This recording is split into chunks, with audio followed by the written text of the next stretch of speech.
di situ. Nah, itu yang bermasalah. Ketika kita sudah dibersihkan, sudah layaknya WC itu akan naik kalau WC itu bersih. Seperti itu. Nah, ini kalau bersih ya kan naik. Yang bikin haji itu karena kotoran. Yang bikin haji karena kotoran, karena air kencing dan lain sebagainya. Bagaimana itu? Boleh kan? Sholat sangka sholat wudhunya. Sangka wudhunya ketika kita berwudhu di dekat kloset, kita yakini dulu kloset itu bersih atau enggak.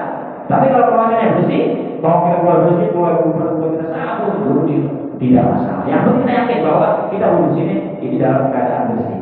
Seperti itu. Sama kayak kita wudhu sholat, ya kita yakin sama Allah seperti itu. Jadi diibaratkan seperti itu, dikiasnya seperti itu. Gitu kan. Selanjutnya, ya, nggak lupa. Silakan yang lain.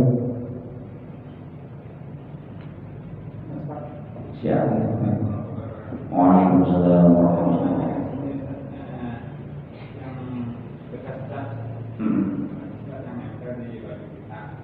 Kita udah buru-buru mau sholat, ternyata bekas ini nggak bisa dihilangkan. Di baju apa di kulit? Di kulit. Ya, kalau di baju enggak. Nah, kalau di kulit makanya Kita untuk dari pakai sabun pakai ini untuk masih ada. Sah kita untuk sholat. Oke, kita bahas. Baik, yang terkena cat ya, seperti titik dan cat itu, karena ada pembahasan bagaimana kalau terkena titik. Ya, di sini ada ulama menerangkan bahwa titik juga sama. Ya, ketika terkena cat, ya, kalau Imam Syafi'i itu membahas itu harus dibersihkan, harus bersih, karena cat itu menghalangi daripada air termasuk ke pori. Sedangkan wudhu syaratnya wudhu air itu harus sudah masuk ke pori-pori. Otomatis kalau ada cat, ada titik, karena kalau titik itu nggak tembus pak. Kalau pulpen tinta itu mas tembus dia. Tapi kalau titik cat itu hampir nggak tembus. Yang nggak tembus itu yang menyebabkan ya tidak terkenanya kulit bagian yang dibasuh. Kecuali terkena catnya bukan yang bagian dibasuh itu nggak masalah. Kalau yang terkena catnya di bagian yang dibasuh, ya maka itu tidak harus dibersihkan. Tapi alternatif kedua tadi mau kita pakai pendapat siapa. Tapi kalau kita memang mahasiswa ya mau nggak mau dibersihkan. Nggak boleh ganti-ganti. Ya yang duluan yang enak manjabinnya kita pindah, yang ini pindah. Pada intinya ketika kita nanti bagian yang memang dibasuh bulu atau kaca itu harus dibersihkan. Insya Allah bisa dibersihkan.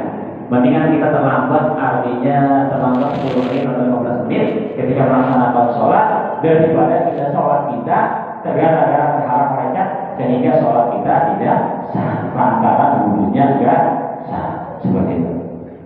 Ya. Baik. Ya. Waalaikumsalam warahmatullahi wabarakatuh. Kita sedang sholat, terus kita udah mulai sholat. Iya. Dan kotoran cicak itu depan kita gimana? Ada cicak pas bagian depan kita bisa. Iya. Tai cicaknya di depan kita, kita posisinya udah mulai sholat. Itu gimana? Kita lihat tapi. Iya. Kalau di dalam ilmu fikih ini ada di samping ada di babnya di kitab Sunnah. Bagian sholat itu bagian sholat dan tempat itu pas berdirinya kita. Ukuran sejadah, misalkan ukuran sejadah nih, ya ukuran sejadah. Ketika di sini itu udah termasuk kita kena najis, karena termasuk tempat ini bagian kita. Tapi kalau semua karpet ini enggak, hanya ukuran bagian kita, ukuran berdirinya kita. Apalagi kalau kita jamaah, kita mau pindah ke mana?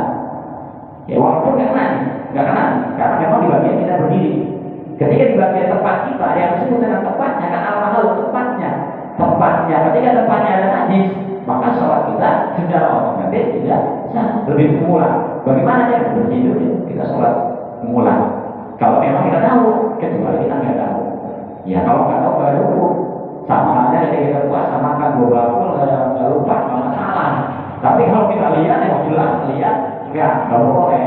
Ya karena itu jelas karena disebut di dalam itu tempat duduknya tempat kita sholat. Ya bagian sholat itu tempat berdirinya kita. Ya ukuran sejarah tidak berapa. Kita pas posisi tempat berdiri kita ya maka itu bagian daripada tempat kita. Maka itu tidak sah seperti itu. Masih ada Pak? Ada yang mau dilanjut? Oh, siap. Bismillahirrahmanirrahim. Assalamualaikum warahmatullahi wabarakatuh.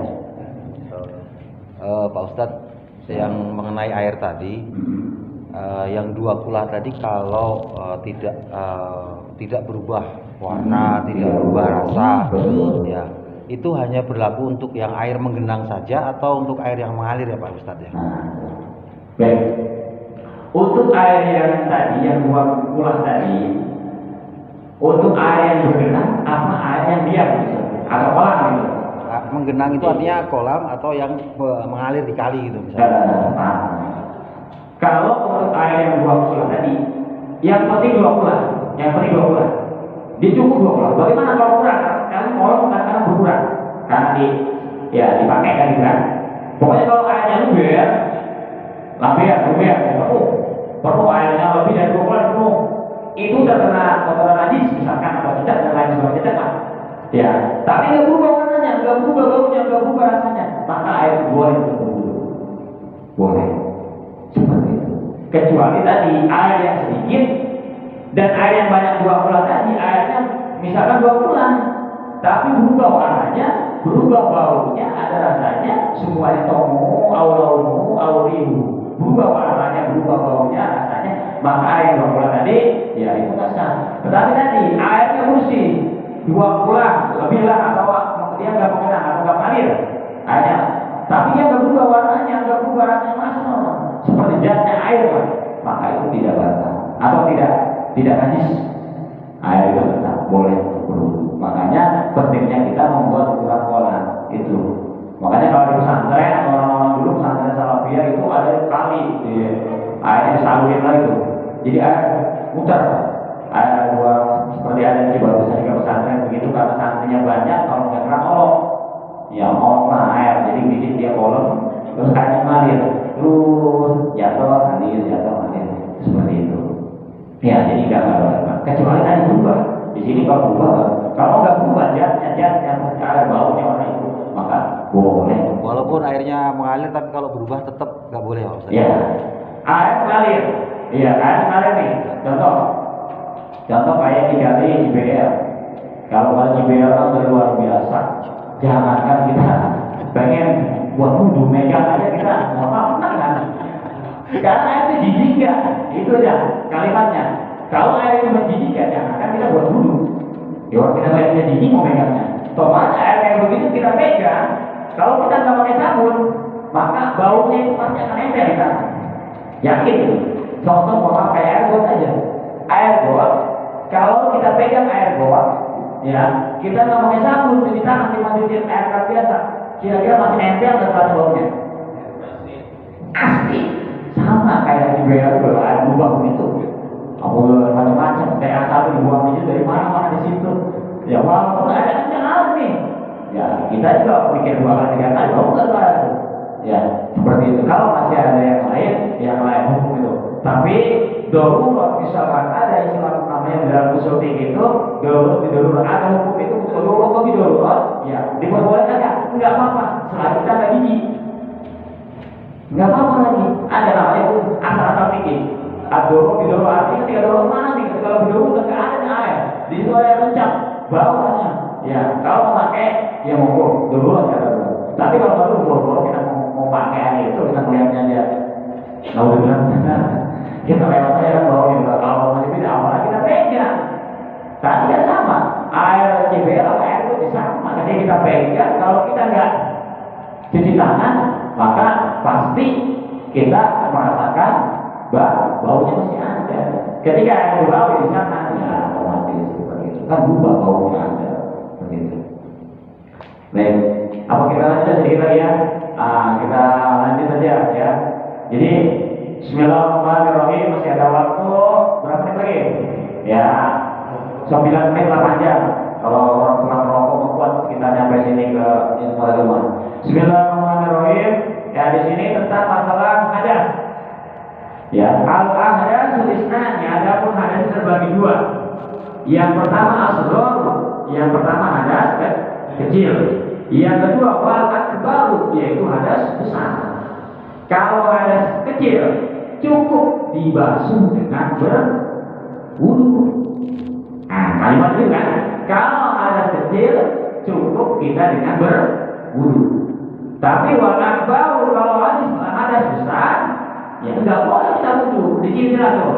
Ma'au jaba, maka kalau hadas kecil, ya diwajibkan al wudu itu wudu. Kalau hadas kecil, ya. Di sini yang kedua, warna bau adapun hadas besar, ma'au jaba ghusla, maka diwajibkan mandi. Habis main pingpong mandi, ya habis main sama suami istri bergaul mandi, ya. Karena kemarin saya mengajar di Kirana ditanya Ustaz katanya, sah hukumnya boleh kan enggak katanya? Wah ini agak jauh sedikit, bisa mau mengerti. Ya kalau katanya sekarang apakah dihitung najis itu sekali naik atau dua kali naik? Nah, ini luar biasa ini pertanyaan. Puasa ini mau 3 kali naik ya tetap ya tetap dikenakan wajib. Oh berapa kali lah? Berarti kalau apakah yang disebut wajib itu sekali naik langsung mandi sekali mandi dulu malu. Berapa kali rombongan baru mandi mulu. Nah, jadi yang disebut wajib saya bukan ketawa tapi ya yang namanya ilmu nggak pernah kita bahas. Pada intinya yang ketika itu mau sekali 2 kali semalam serah. Yang penting pagi mandi itu wajib. Udah gitu, simpelnya kalimat-kalimat simpelnya gitu. Ya, Ustaz bagaimana kalau kita ini mandi? Nah kalau nggak mandi bagaimana kita bisa? Mana nggak mandi? Tapi saya hampir 2 kali 3 kali itu mandi mau 2 kali. Apakah wajib sekali? Apakah 2 kali? Jangan sekali aja wajib mandi, apalagi 2 kali. Waduh, ini pertanyaan luar biasa